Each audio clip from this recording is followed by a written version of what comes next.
So you have a deposition scheduled and you're the deponent.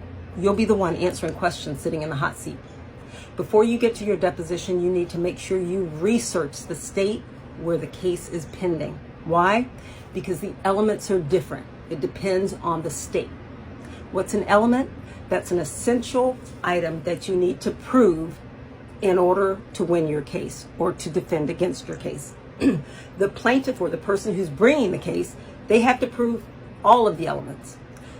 The person that's defending, they only have to take away one. If they could disprove one of your elements, they win. So what does that look like? Let's say you have a workers' compensation case.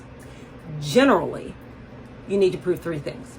You need to prove there was an employer-employee relationship, that there was an actual injury that occurred, and that injury occurred as a result of you doing your job. It happened while you were doing your job.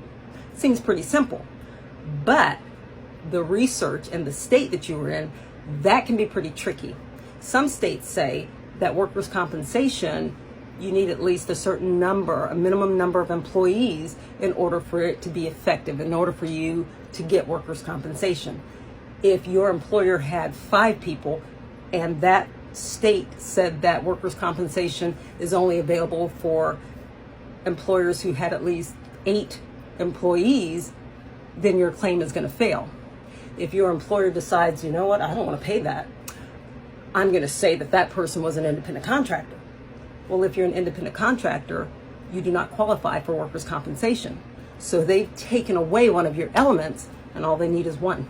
So make sure you know what the elements are in your state so that you can be successful.